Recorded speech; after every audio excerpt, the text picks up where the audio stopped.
السلام عليكم ورحمة الله تعالى وبركاته ومغفرته.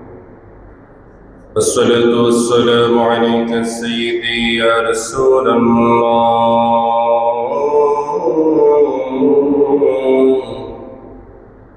الصلاة والسلام عليك سيدي يا حبيب الله.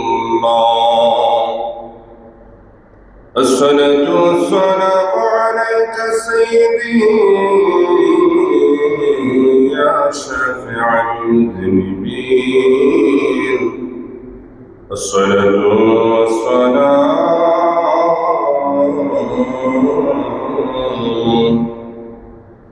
عليك يا رحمة للعالمين. الحمد لله رب العالمين، والصلاة والسلام على من كان نبيا وآدم بين الماء والدين. فقد قال الله تعالى في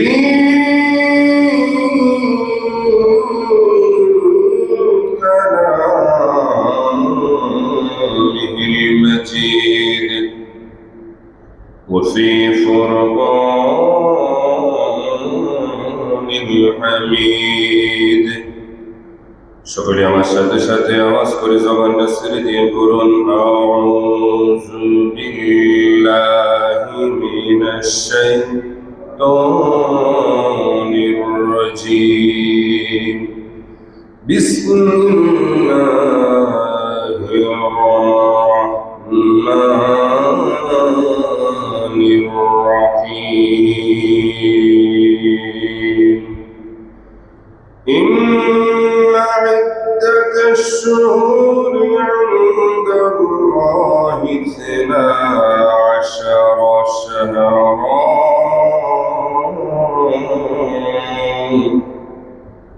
صدق الله المولانا العظيم وصدق رسوله النبي الحبيب الكريم. قال الله تعالى في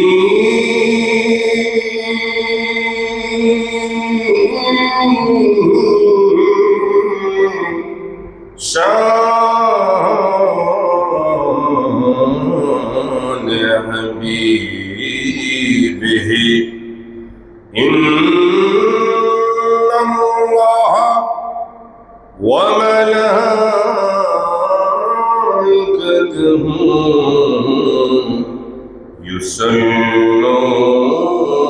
يصلون على النبي يا أيها الذين آمنوا صلوا عليه وسلموا تسليما. اللهم صل سيدنا مولانا محمد وعلى آل سيدنا.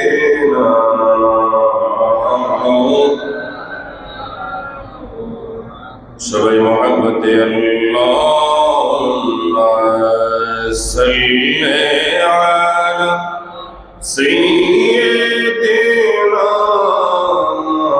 মাওলানা মুহাম্মদ ওয়া আলা আলি সাইয়্যিদিনা।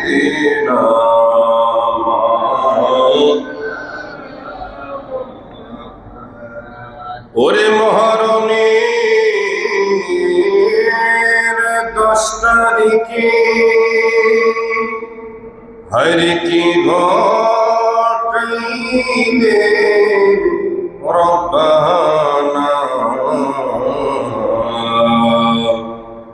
কলিজা ফাটিয়া যাইগো বলিতে তার ঘটনা আল্লাহুম্মা সাল্লি আলা সাইয়্যিদিনা মাওলানা মুহাম্মদ ওয়া আলা আলি সাইয়্যিদিনা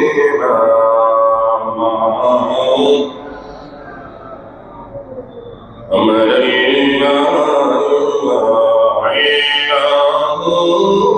لا إله إلا هو سبحان الله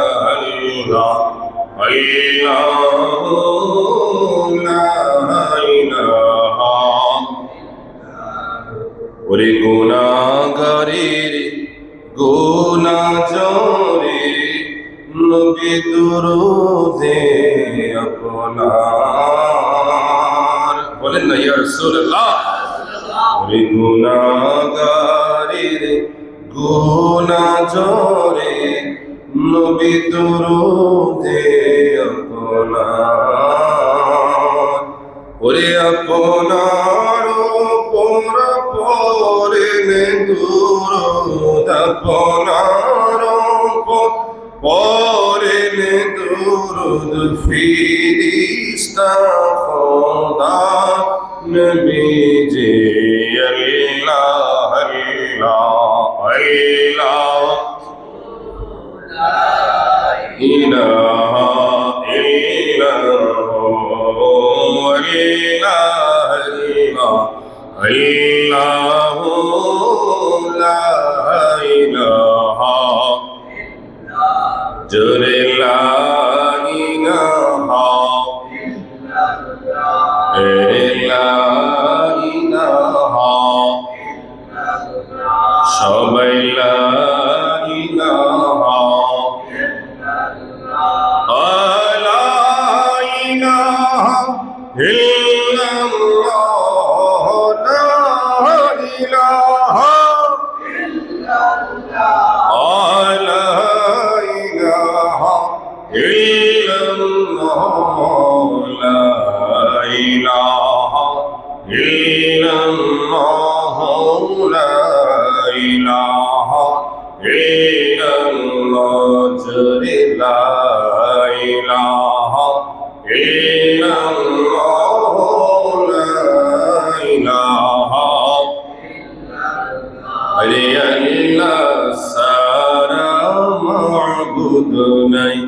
আমার নবী সারা উপায় নাই সবাই আল্লাহ সারা মাবুদ নাই আমার নবী সারা উপায় নাই ওরে ওই নবীকে পাইতে হইলে ওই নবীকে পাইতে হইলে মিলাদ সারা উপায় নাই লা ইলাহা ইল্লাল্লাহ জোরে লা ইলাহা লা ইলাহা ইল্লাল্লাহ সবাই লা ইলাহা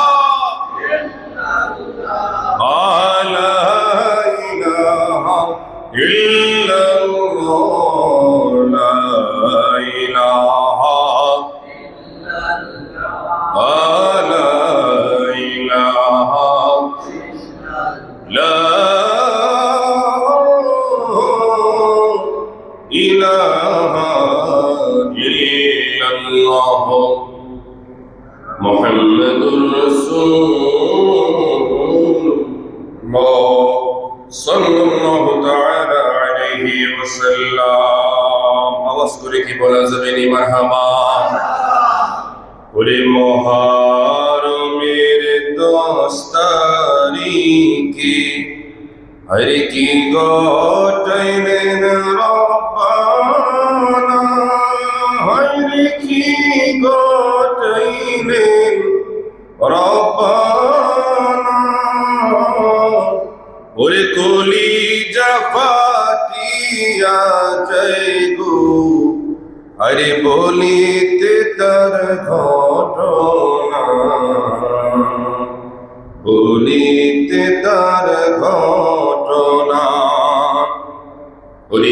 হাসান শহীদ জোহরেতে, ইমাম হোসেন শহীদ কারবালা, হায়রে ইমাম হোসেন শহীদ কারবালা,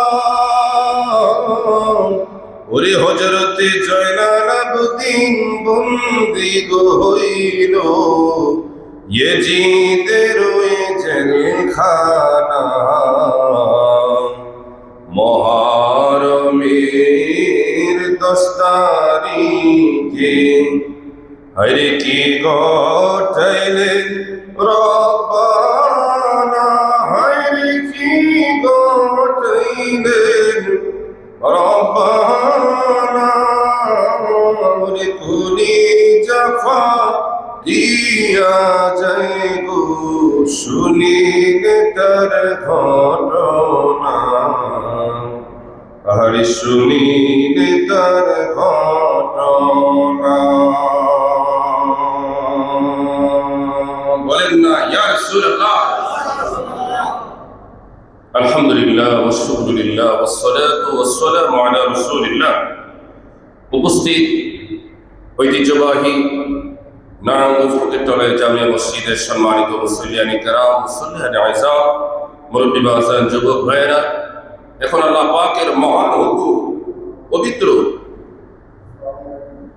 জুমার নামাজ পড়তে আসা আল্লাহ পাকের প্রিয় বান্দার আশেপাশে থাকা বিভিন্ন জায়গায় আমার পর্দার মা বোনেরা সব আসুন আমরা সর্বপ্রথম আল্লাহ সুবহানাহু ওয়া তাআলার দরবারে শুকরিয়া জ্ঞাপন করি যে মহান রব্বুল আলামিন আমাকে এবং আপনাদের সবাইকে অতীব দয়া করে মায়া করে যাচাই বাছাই করে আরবি 12 মাসের শ্রেষ্ঠ 4টি মাস সমূহের মধ্যে একটি মাস, যে মাস দিয়ে আমার আল্লাহ তাআলা তথা 12 মাসের শুরু করেছেন, জোরে বলেন না সুবহানাল্লাহ।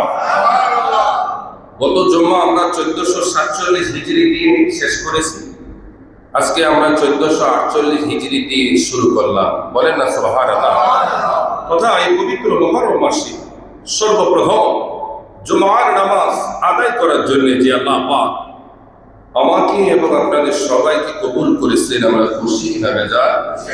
তাই আসুন আমরা আলোচনার প্রারম্ভিক ওই আল্লাহ পাকের দরবারে হৃদয় নিগান সবটুকু আবেগ অনুভূতি উজাড় করে সমবেত ভাবে সমবেত কণ্ঠে একসাথে সিংহের মতো গর্জন করে চিল্লায় পড়ি আলহামদুলিল্লাহ। তার সাথে সাথে লক্ষ কোটি কোটি দরুদ ও সালামের নজরানা ওই নবীর নুরানি কদমে, যেই নবীজি আমাদের জন্য তথা এই পবিত্র মুহররম মাসে একটা স্পেশাল দিন রয়েছে, যে দিবসে রোজা রাখা এক সময় ফরজ ছিল, বলেন না সুবহানাল্লাহ। যখন মাহে রমাদানের রোজা ফরজ হয়ে গেল, তখন ইজি তথা মুহররমের ওই স্পেশাল দিবসের ওই রোজাটা আমার আল্লাহ তাআলা আমার রাসূল নফল হিসাবে কবুল করে নিলেন, বলেন না সুবহানাল্লাহ। শুধু তাই নয়, এই পবিত্র মুহররম মাসে অসংখ্য অগণিত ফজিলত সম্পর্কে আমার নবীজি আলোচনা করেছেন, এবং মুহররম মাস আসার সাথে সাথে সারা পৃথিবীতে বিভিন্ন জায়গায় আল্লাহ তাআলার খাস বান্দা যারা, নবীজির স্পেশাল উম্মত যারা, আশিক যারা, যারা আল্লাহকে ভালোবাসে, যারা নবীকে ভালোবাসে, যারা আমার নবীর পরিবার আহলে বায়াতকে ভালোবাসে, ওই ইমানদারের হৃদয়ে রক্তক্ষরণ হয় এবং তাদের চিন্তা চেতনায় পুরোটাই ওই 1400 বছর আগে 61 হিজরিতে ঘটে যাওয়া সেই কারবালার ঘটনা তাদের মনের মধ্যে, দেমাগের মধ্যে, চোখের মধ্যে যেন ভাসতে থাকে আর চিন্তা করতে থাকে ইমাম হোসাইন ইসলামের জন্য কত বড় ত্যাগ করেছেন, কত কষ্ট করেছেন, নিজের জীবন দিয়েছেন, তারপরও বাতিলের হাতে, মালাউনের হাতে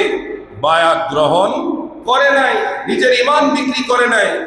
তিনি প্রমাণ করে দিলেন নিজের জীবন একবার নয়, দুইবার নয়, 1000 বার দিতে প্রস্তুত, তারপরে ঈমান বিক্রি করতে আমি প্রস্তুত নই। সেই চেতনা আমাদের ভিতরে আছে কিনা?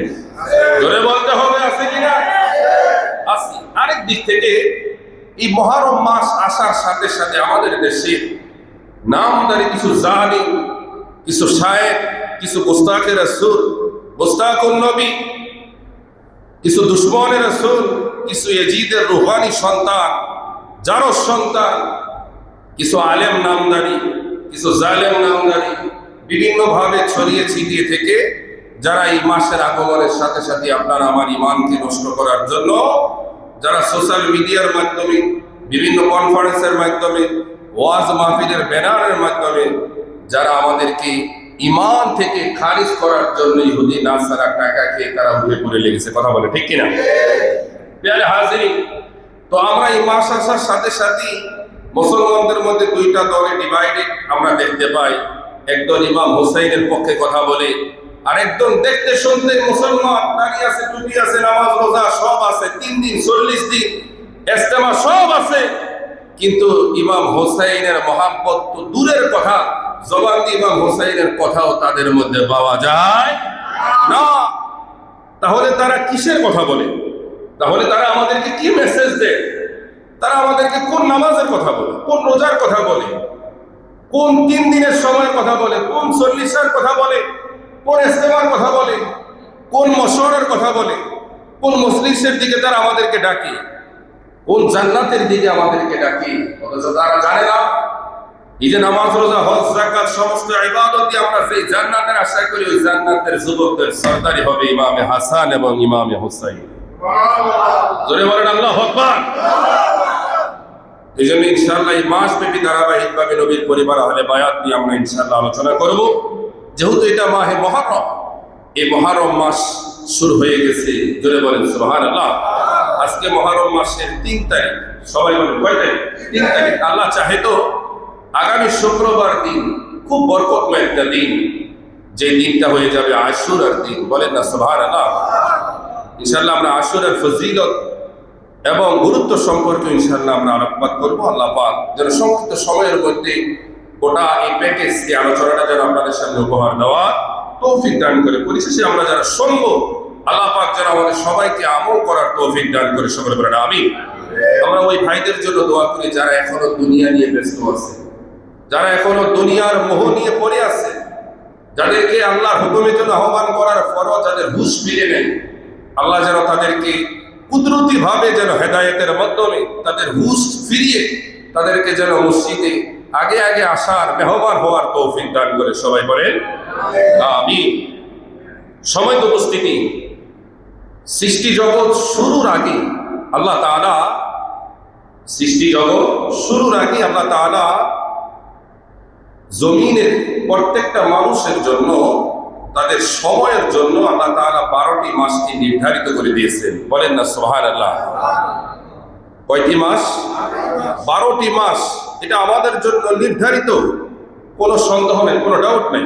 সেই বিষয় সম্পর্কে আল্লাহ তাআলা মহাগ্রন্থ আল কোরআনের সূরা তাওবার 36তম আয়াতে আল্লাহ পাক বলেন, রব্বুল আলামিন মহাগ্রন্থ আল কোরআনের সূরা তাওবার 36তম আয়াতে 12 মাস নিয়ে কি সুন্দর আলোচনা করলেন। আল্লাহ পাক বলেন, বান্দারে, ইন্না ইদ্দাতাশ শুহুরি ইনদাল্লাহি 12 শাহরা ফি কিতাবিল্লাহ, শাহরুন ফি কিতাবিল্লাহি ইয়াওমা খালাকাস সামাওয়াতি ওয়াল আরদ মিনহা আরবাআতুন হুরুম, বলেন আল্লাহু আকবার।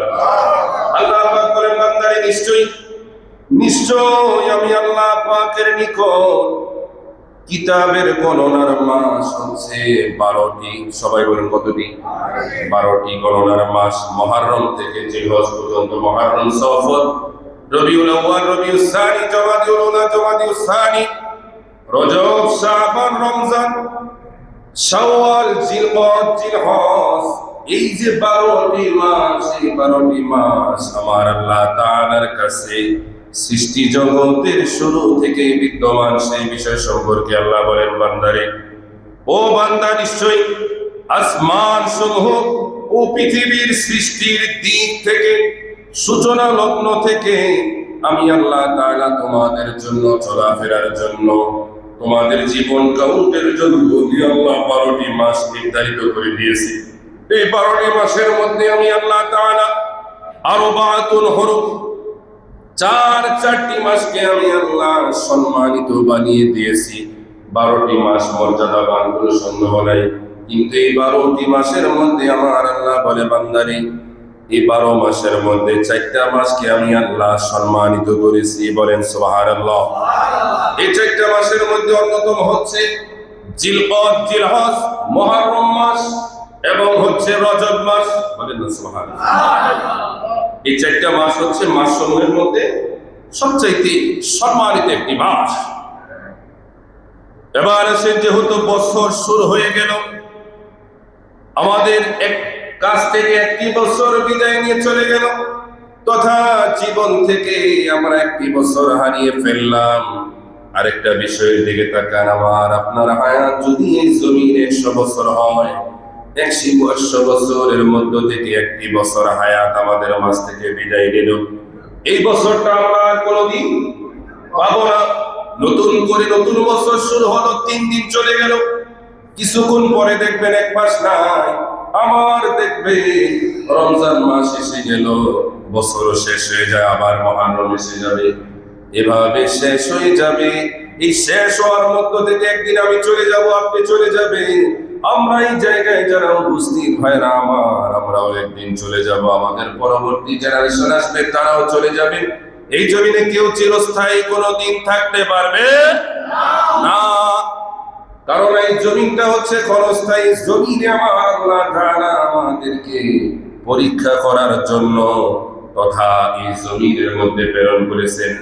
যার পড়াশোনা ভালো, পরীক্ষা যত ভালো, হাসরের ময়দানে তার রেজাল্ট তত খারাপ না ভালো হবে।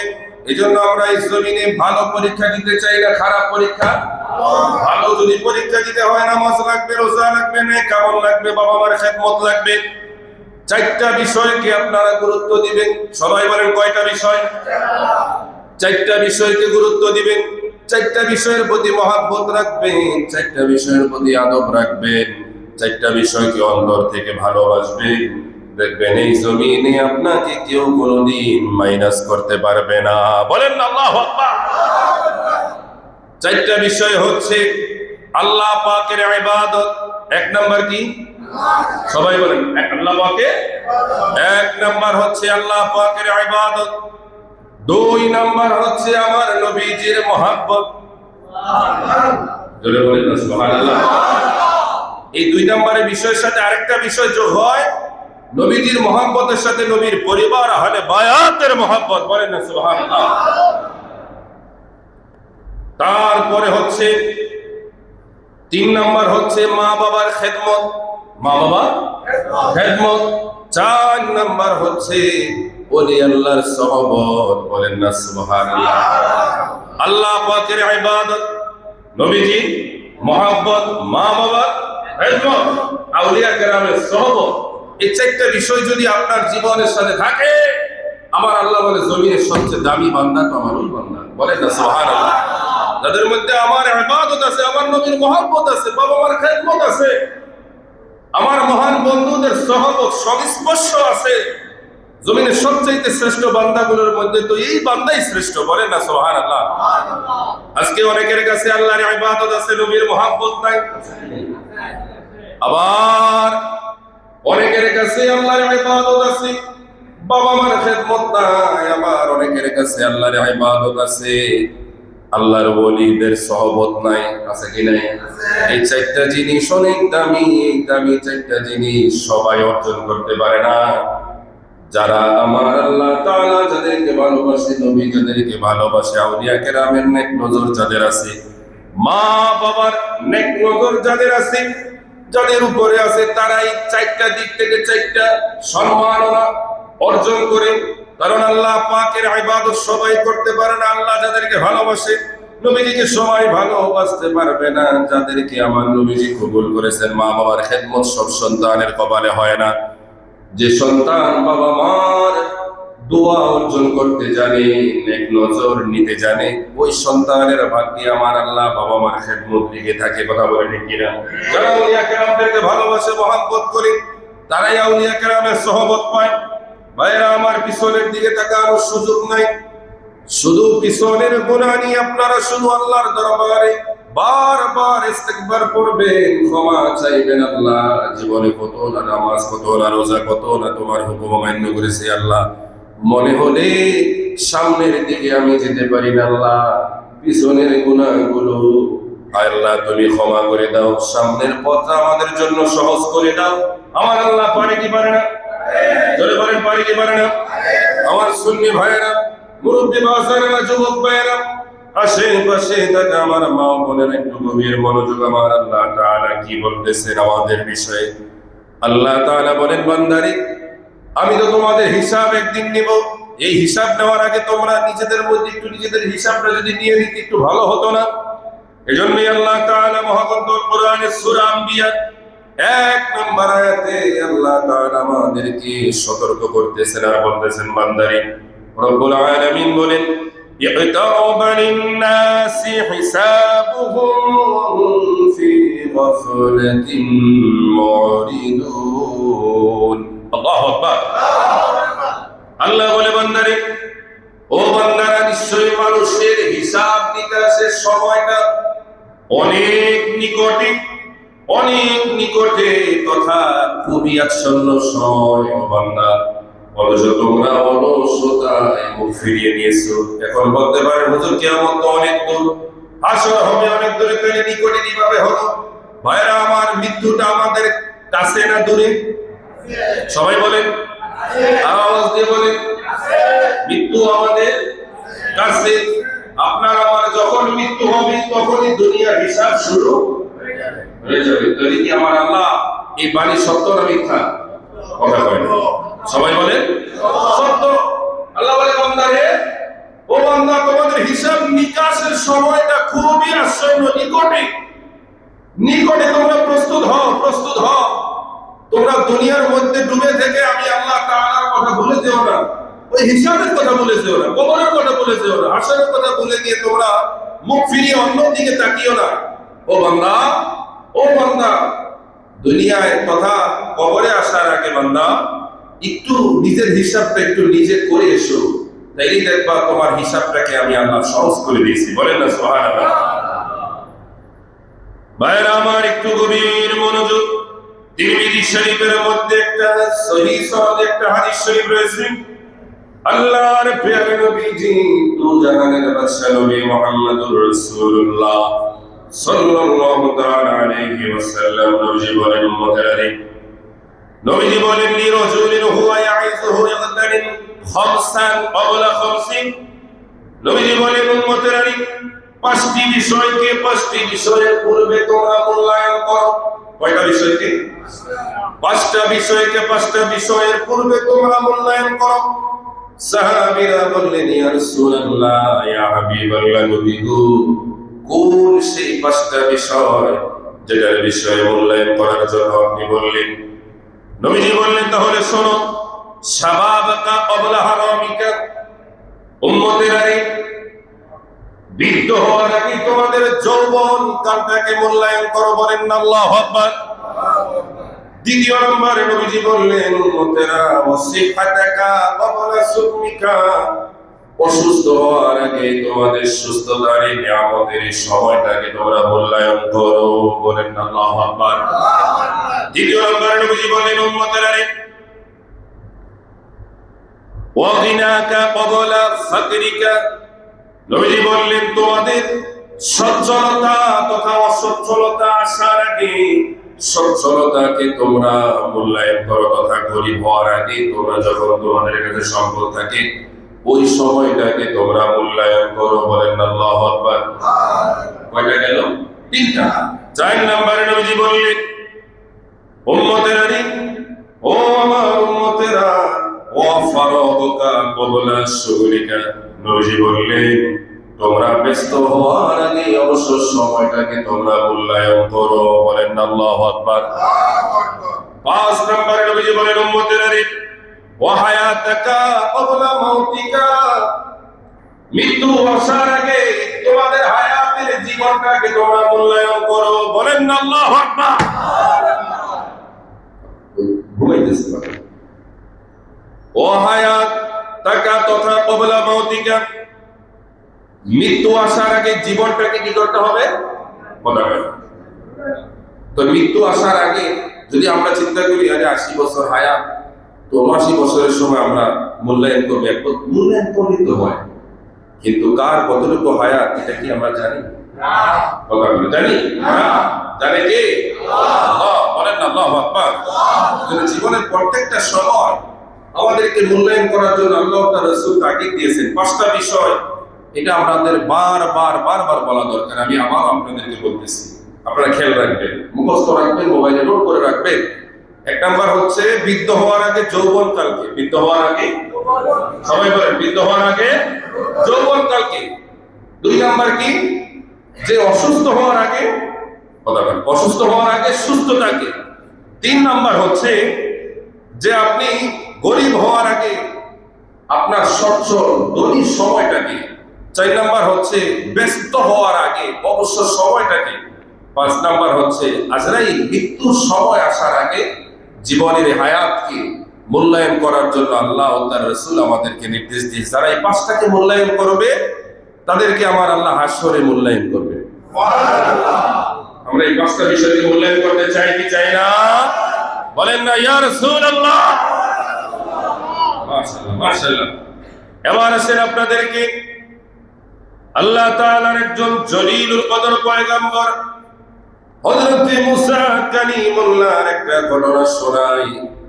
হযরত মুসা কালিমুল্লাহ একদিন আল্লাহ তাআলাকে বললেন, আল্লাহ গো, ও আল্লাহ, যদি 4টা বিষয়, 4টা জিনিস এমন হতো যেই 4টা জিনিস যদি না হতো তাহলেই মনে হয় সবচাইতে বেশি ভালো হতো। হযরত মুসা কালিমুল্লাহ আল্লাহকে বললেন, আল্লাহ, যদি 4টা জিনিস হতো এবং 4টা জিনিস যদি না হতো তাহলে ভালো হতো। আল্লাহ বললেন, মুসারে, ও মুসা, আপনি কোন 4টি জিনিসের কথা বললেন? আল্লাহ নবীদেরকে 2 বলে নাই, আপনি সম্বোধন করতেন, সম্মান দিতেন। কারণ আমার আল্লাহ বুঝিয়ে দিলেন যার সম্মান আছে সেই সম্মান দেয়। বলেন না সুবহানাল্লাহ। 4টা জিনিস হলে ভালো হতো, আবার 4টা জিনিস না হলে ভালো হতো। মুসা কালিমুল্লাহ কাকে প্রশ্ন করলেন? সবাই বলেন না কাকে? আল্লাহকে বললেন। এবার মুসা কালিমুল্লাহকে আমার আল্লাহ বলেন, মুসা, আপনি কোন 4টি জিনিস হওয়ার কথা বললেন, কোন 4টি জিনিস না হওয়ার কথা বললেন? মুসা কালিমুল্লাহ বললেন, আল্লাহ, যদি জীবন হতো আর যদি মৃত্যু না থাকতো তাহলে কতই না ভালো হতো। বলেন না আল্লাহু আকবার। 2 নম্বর বললেন, আল্লাহ, যদি জান্নাত থাকতো আমাদের জন্য নির্ধারিত, 2য় কোন অপশন জাহান্নাম না থাকতো, তাহলে ভালো না খারাপ হতো? কথা বলেন, আরো জোরে বলেন, ভালো হতো। 3 নম্বর মুসা কালিমুল্লাহ বললেন, আল্লাহ, যদি ধনী হওয়ার সবসময় সুযোগ থাকতো, তথা আমরা যদি সবাই ধনী হতাম, কেউ যদি গরিব না হতো তাহলে তো আরো ভালো হতো। এবার মুসা কালিমুল্লাহ বললেন, আল্লাহ, 4 নাম্বার হচ্ছে যদি সবাই আমরা সুস্থ থাকতাম, কেউ যদি অসুস্থ না হতো তাহলে কতই না ভালো হতো। আমার আল্লাহ বললেন, মুসা, এই আপনার প্রস্তাবে, আপনার কথা তাহলে শুনে নেন। যে 4টা জিনিস হওয়ার জন্য আপনি বললেন না হলে ভালো হতো সেটাও বললেন, তাহলে আমার জবাব শুনে নেন। আল্লাহ বললেন, মুসা রে, ও মুসা, যদি মৃত্যু না থাকতো তাহলে আমি আল্লাহর সাথে আমার বান্দার সাক্ষাৎ হতো না। বলেন আল্লাহু আকবার। মৃত্যুর মাধ্যমে বান্দা কার সাথে সাক্ষাৎ হয়? আল্লাহর সাথে সাক্ষাৎ হয়। এবার মুসা কালিমুল্লাহকে আমার আল্লাহ 2য় প্রশ্নের জবাব দিয়ে বললেন, মুসা রে, যদি জাহান্নাম না থাকতো তাহলে আমি আল্লাহ পাকের আযাবের ভয়, শাস্তির ভয় তাদের ভিতরে থাকতো না, তারা কোনোদিন ভালো কাজও করতো না। 2য় নম্বরে জবাবে আমার আল্লাহ বললেন, মুসা রে, ও মুসা, যদি সবাই ধনী হয়ে যায়, গরিব যদি না থাকে, তাহলে আমার বান্দা আমি আল্লাহ তাআলাকে ভুলে যাবে, শুকরিয়া আদায় করবে না। ওই বান্দা যখন অসচ্ছলতায় পড়ে, ওই বান্দা সবচাইতে বেশি বেশি আমি আল্লাহ তাআলাকে স্মরণ করে, বলেন না সুবহানাল্লাহ। 4 নম্বরে বললেন মুসা রে, ও মুসা, যদি আমার বান্দা যদি সব সময় যদি সুস্থ থাকে তাহলে সে অসুস্থতার মূল্যায়নটা তার ভিতরে থাকবে না। আর এই অসুস্থতার মূল্যায়নটা না থাকার কারণে ওই বান্দা কোনদিন আমি আল্লাহ পাকের শুকরিয়া আদায় করবে না। এজন্য আমি আল্লাহ কখনো বান্দাকে সুস্থ করি, আবার অসুস্থ বানিয়ে দিই। অসুস্থ হওয়ার পরে বান্দা যখন সুস্থ হয়, আমি আল্লাহ পাকের শুকরিয়া আদায় করি, আর আমি আল্লাহ আমার ওই বান্দার প্রতি খুশি হয়ে যাই। ইয়া রাসূলুল্লাহ, তাহলে প্রত্যেকটা জিনিসের রহস্য আছে কি নাই? আছে কি নাই? সবাই যদি আমাদের মনে অনেকে প্রশ্ন, মুসা কালিমুল্লাহকে প্রশ্ন করা হলো, সবাই যদি বড় হয়ে যায় তাহলে আল্লাহর এনে ক্ষতিটা কোথায়? আমাদের সবাইকে যদি গরিব, মানে কেউ গরিব, কেউ ধনী, কেউ এভাবে সবাই আমরা বড় করি, সমস্যা কোথায়? আমরা ভালো থাকবো, সুস্থ থাকবো, আল্লাহর ইবাদত করবো। তখন মুসা কালিমুল্লাহ তথা জবাবটা এমন হলো, সবার কাছে যদি crore crore billion billion billion টাকা থাকে, সবাই যদি ইলন মাস্কের মতো 1 ট্রিলিয়ন কোটি টাকার মালিক হয়ে যায়, তাহলে আপনার লেফটিন আপনার আর সাফ করা লাগবে না। কথা আপনি করবেন, আপনি চিন্তা করবেন টাকা দিয়ে আমি আয়োজন করবো, তো আপনি লেফটিন সাফ করার মতো, ময়লা সাফ করার মতো কোনো মানুষ পাবেন না। বাজারে যাবেন আপনি খাবার কেনার জন্য, কোনো ব্যবসায়ী পাইবেন? কোনো ব্যবসায়ী আপনারা পাবেন না। যিনি মুরগি ব্যবসায়ী, মুরগির দোকানে গিয়ে দেখবেন আপনি 10 মিনিট সহ্য করতে পারবেন না। গরুর ব্যবসায়ীর কাছে যান, আপনি বেশিক্ষণ থাকতে পারবেন না, অন্যরকম একটা দুর্গন্ধ আসে। কথা বল ঠিক কিনা? তরকারির দোকানে যান, বিভিন্ন আরো কত রকমের ব্যবসার পলিসি আছে, আপনি যান, কত কষ্ট করে মানুষ সারাদিন উপার্জন করে। আমাদের এক ভাই মুসল্লি, সে দুধ ডিম বিক্রি করে সারা রাত সে ইনকাম করে, আছে না অনেক রাস্তাঘাটে? আমরা সারাদিন রিজিক খুঁজি, সে সারা রাত রিজিক খুঁজি, এটা তার পলিসি। একটা মানুষ সারা রাত অর্গমা করে সে ডিম দুধ বানায়, বুট বানায়, চটপটি বানায়, বিভিন্ন ফাস্টফুড জাতীয় খাবার তৈরি করে। আপনি ওই যে চাষারা, তারপর হচ্ছে ওদিকে আপনি বিভিন্ন জায়গায় গিয়ে দেখবেন 12টার পরে গিয়ে দেখবেন এমন মনে মাত্র সন্ধ্যা হয়েছে। কথা বল ঠিক কিনা? আপনি এই যে ইয়ার দিকে যান, এই যে রাসেল পার্কের দিকে যান, অথবা এই যে মাজার মসজিদের গলির দিকে দেওয়া শাহিদার মসজিদের দিকে যান, গিয়ে দেখবেন 12টা 1টার দিকে আরো যেমন মানুষের আনাগোনা বেশি। কথা বল ঠিক কিনা? এদিকে দোকানপাট সব বন্ধ হয়, ওদিকে আস্তে আস্তে মানুষের জমায়েত শুরু হয়ে যায়। তবে বর্তমানে উশৃঙ্খল বিষয় হচ্ছে আমাদের দেশের যুবক যুবতীরা এই অবাধ মেলামেশা তারা এমন ভাবে লিপ্ত হয়েছে, বাবা মার কন্ট্রোলের বাইরে গিয়েছে, 10টা 12টা একসাথে ছেলে মেয়ে আড্ডা দিতেছে। এটাই নাকি আপডেট, এটাই নাকি তথা ফার্স্ট জেনারেশন। যদি বলে নাউজুবিল্লাহ, আমাদের এই জেনারেশন থেকে আমাদের সন্তানদেরকে হেফাজত করে সবাই বলেন আমিন। সবাই তো উপস্থিতি, মাহে মুহররম এই মাসটা অনেক ফজিলত করলো। কয়েক মিনিটের মধ্যে আমাদের আলোচনা শেষ। এর মধ্যে একটি হচ্ছে, এই মাসের রোজা এক সময় ফরজ ছিল। সবাই বলেন কি ছিল? ফরজ ছিল। পরবর্তী সময় রোজা নাজিল হওয়ার পরে তখন এই রোজাগুলো নফল হয়ে যায়। কি হয়ে যায়? নফল। তারপর নবীজি বলেন, উম্মতেরানি, আমার আল্লাহ পাকের কাছে মাহে রমাদানের পরে সর্বশ্রেষ্ঠ রোজা হলো মুহররম মাসের রোজা। বলেন না সুবহানাল্লাহ। কোন মাসের রোজা? সবাই বলেন কোন মাসের রোজা? মুহররম মাসের রোজা। এবং ফরজ সালাতের পরে সর্বশ্রেষ্ঠ নামাজ হচ্ছে তাহাজ্জুদের নামাজ। সুবহানাল্লাহ বলেন। আর যদি কোন সুবহানাল্লাহ করি না, আরে করেন না, বলেন, একদিন ইনশাআল্লাহ নিয়ত করে করার সুযোগ করে দিবে কে? কারণ তাহাজ্জুদের সময়, যে সময়টা আমরা ঘুম থেকে উঠে পড়ার কথা, আল্লাহর কি গজব! এখন ওই সময় আমরা ঘুমাইতে যাই। কথা কয় না? যে সময় ঘুম থেকে উঠে তাহাজ্জুদ পড়ার কথা, ওই সময় আমরা কি করতে যাই? ঘুমাইতে যাই। বর্তমানে এই চিত্রটা সত্য না মিথ্যা? জুয়ান নাই, বুড়া নাই, করা নাই, এমনকি কোলের শিশু 12টা বাজে ফোন দিয়ে দেখবে, কি ভাই ঘুমান না? আরে ভাই আপনার নাতি ঘুমাইতে দেয় না। হ্যাঁ হজা কি বলে মোবাইল লেখা আছে। কথা ঠিক কিনা? তো যাই হোক, সময় সংকীর্ণ, অনেক দিকে চলে যায় কথা। তবে মাহে মুহররমের রোজার ফজিলত সম্পর্কে নবীজি, ভাইয়েরা আমার গভীর মনোযোগ, নবীজি মক্কা থেকে মদিনায় হিজরত করলেন। হিজরত করে নবীজি মদিনার ইহুদিদেরকে দেখলেন, তাদের এলাকা ঘুরলেন, গিয়ে দেখলেন ইহুদিরা এই দিবসে তারা রোজা পালন করতেছে। নবীজি বললেন, হে ইহুদিরা, তোমাদের মধ্যে কি হলো? তোমরা রোজা পালন করতেছো, কি এমন স্পেশাল দিন? ইহুদিরা বললেন, ইয়া রাসূলুল্লাহ, আজকের এই দিনে আমাদের নবী মুসা কালিমুল্লাহকে আমার আল্লাহ তাআলা ফেরাউন এবং তাদের কওম থেকে, নীল নদ থেকে আমার আল্লাহ বাঁচিয়েছিলেন। সেই শুকরিয়া দান আমরা এই দিনে রোজা পালন করি।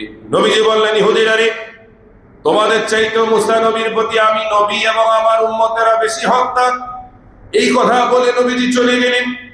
অপর রিওয়ায়াতে আছে নবীজি সাহাবীদেরকে বললেন, সাহাবীরা রে, ও সাহাবীরা, তোমরা পরবর্তী বছরগুলোতে যদি আমার হায়াত থাকে, তোমাদের হায়াত থাকে, তাহলে সামনের বছরগুলোতে তোমরা মুহররম মাসের আশুরার দিবসে তোমরা রোজা পালন করবে। শুধু তাই নয়, অনেকে প্রশ্ন করলে, ইয়া রাসূলুল্লাহ, ইহুদিরা তো এই দিবসে রোজা রাখে, তাহলে? নবীজি বললে, সমস্যা নাই, তারা রাখুক, আমরাও রাখবো। তবে হ্যাঁ, তারা একটা পালন করে আর আমরা তাদের সাদৃশ্য হব না, আমরা দুইটা রোজা পালন করব। বলেন না সুবহানাল্লাহ? কয়টা রোজা? সবাই বলেন, কয়টা? তাহলে দুইটা রোজা কিভাবে? 10 নম্বরের এই পিলারটা ঠিক থাকবে, 9, 10, নইলে 10, 11। আর অনেক আল্লাহর বান্দা আছে, হুজুর এত বাগাবাগি দরকার কি? আমি 9, 10, 11 রাখলে কোনো ঝামেলা না, এটাই ইবাদত। বলেন না সুবহানাল্লাহ? কোনো সমস্যা নাই, আপনি 9, 10, 11 রাখতে পারেন। তবে এবারটা এবার শুক্রবার দিন পড়েছে, তথা আগামী শুক্রবার পবিত্র মাহে মুহররম আশুরার 10 তারিখ। এই 10 তারিখের বিশাল ঘটনা, অনেক ফজিলত রয়েছে। আমরা ইনশাআল্লাহ সামনে জুমার দিন ইনশাআল্লাহ আমরা আলোকপাত করব। তবে আপনাদের জন্য খুশ খবর ইয়ে হে যে আগামী 10 মুহররম আমাদের এই ফকিরটোলা জামে মসজিদে গত বছর যেভাবে আমরা শহাদায়ে কারবালার মাহফিল করেছি, আমাদের ভাই আব্দুর রহমান ভাইয়ের সদরতে তথা তার নেতৃত্বে আপনাদের জন্য আরজি তাবারুকের ব্যবস্থা হয়েছে। আলহামদুলিল্লাহ, এই বছরও তার ব্যতিক্রম হবে না। আমরা ইনশাআল্লাহ আরো বড় করে শানদার আঞ্জাম করব। আপনাদের কাছ থেকে তেমন কোনো সহযোগিতা নয়, তবে হ্যাঁ, কেউ যদি নিজের ইচ্ছায়, আলহামদুলিল্লাহ, যে হুজুর আমি মুহররম মাসে ইমাম হোসাইনের স্মরণে মাহফিল হবে, আমি 1000, 2000, 5000 টাকা দিয়ে আলহামদুলিল্লাহ সহযোগিতা করব। আপনারা আপনাদের সহযোগিতাটা, আমাদের ভাই আব্দুর রহমান আছে, তারপর হারুন ভাই আছে, আরো যারা আছে, আমরা আছি, মুয়াজ্জিন হুজুর আছে, তাদের কাছে আপনারা ইনশাআল্লাহ পৌঁছে দিবেন। কারণ এটা অনেক বরকতময় ইবাদত। বর্তমানে এই ইবাদতটা আমাদের জন্য এত গুরুত্বপূর্ণ, হক এবং বাতিল, ইমানদার এবং মুনাফিক, ইমাম হোসাইন এবং ইয়াজিদের একটা আলামত প্রকাশ পায়। কথা ঠিক কিনা? আরো জোরে বলে ঠিক কিনা? আমাদের দেশের দুশমন রাসূলগুলো তারা এই 10 মুহররমের সব বলে, কিন্তু ভুলে ইমাম হোসাইনের জবান দিয়ে মুখটা আনে। ইমাম হোসাইনের নাম তারা বলতে চায় না, কারণ জানে বললে তো আমাদের গোবর ফাঁস হয়ে গেল। কথা ঠিক কিনা? এই জন্য আমরা ইমাম হোসাইনের পক্ষে থাকতে চাই কি চাই না? আমরা কি ইয়াজিদকে ভালোবাসি না ইমাম হোসাইনকে ভালোবাসি? ইয়াজিদের উপর লানত, ইয়াজিদের উপরে কি লানত। যারা আল্লাহ ও তার রাসূলকে কষ্ট দেয় তাদের জন্য দোয়া করার কোনো সুযোগ নাই। আশ্চর্যের বিষয়, শুনে রাখেন, নোট করেন, আমাদের বাংলাদেশে 99% কওমি মাদ্রাসা, ছোট বড় যত বড় বড় দেখেন হুজুররা, এমন কোন কওমি মাদ্রাসার শিক্ষক ছাত্র নাই যাদের ভিতরে ইয়াজিদের মহব্বত নাই। হয়তো 2-1% ভালো থাকতে পারে, 90% আমি আপনাকে চ্যালেঞ্জ দিয়ে বললাম, জামাত ইসলাম খুঁজেন, তাবলীগ জামাত খুঁজেন, তারপরে যে অনেক বড় বড় দরবার আছে যাদের নাম বললাম, আপনারা খুঁজে নিবেন। প্রত্যেকের ভিতরে এই যে ইয়াজিদের প্রতি কেন জানি তাদের এই ভালোবাসা, ছোটবেলা থেকেই তালিমের মাধ্যমে শিক্ষা দেওয়া হয়, আমরাও পড়েছি, কিন্তু আমরা পাই নাই, কারণ আমাদের শুরুটা হয়েছে সুন্নি মাদ্রাসা দিয়ে। এজন্য আমাদের ভিতরটা ইমাম হোসাইনের মহব্বতে ভরা। হাটহাজারী, মালিবাগ বিভিন্ন মাদ্রাসায় পড়লো, দেওবন্দ মাদ্রাসায় পড়লো, ইয়াজিদের মহব্বত আমাদেরকে কোনোদিন গ্রাস করতে পারবে না। কথা ঠিক কিনা? আর ইয়াজিদকে ভালোবাসার কোনো সুযোগ নাই। ইয়াজিদ শুধু ইমাম হোসাইনকে হত্যা করে নাই, শুনে রাখে, ইয়াজিদ খানায় কাবাতে হামলা করেছে, মদিনাতুল মুনাওয়ারায় হামলা করেছে, সাহাবীদেরকে তিনি গালাগালি করতেন, মদ্যপান করতেন, বানরের সাথে জিনা করতেন, নারীদের সাথে অবাধ মেলামেশা করতেন। তারপর হচ্ছে ইয়েজিদ ইমাম হোসাইনের গর্দান মোবারকের মধ্যে লাঠি দিয়ে আঘাত করেছে। সেই ইয়েজিদকে আপনারা ভালো বলতে পারেন, কোনদিন কোন ইমানদার ইয়েজিদকে ভালো বলতে পারে? কথা বলে ঠিক কিনা? ইয়েজিদকে ভালো বলার কোনো সুযোগ নেই। আরে ভাই, ইয়েজিদকে কেন আপনি এত তোষামত করবেন? ইয়েজিদকে, হ্যাঁ আমরা আমিরে মুয়াবিয়াকে ভালোবাসি, কিন্তু তার সন্তান ইয়েজিদকে ভালোবাসার কোনো সুযোগ নাই। অনেকে ইয়েজিদকে রাদিয়াল্লাহু তাআলা আনহু বলে, নাউজুবিল্লাহ।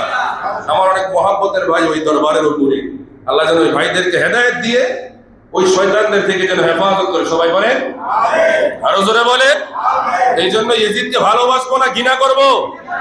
ইমাম হোসাইনের মহব্বত আমাদের ভিতরে থাকবে কি থাকবে না? চাই কি চাই না? যাদের সাথে ইয়েজিদের মহব্বত আছে তাদেরকে আমরা ভালোবাসবো না ঘৃণা করব?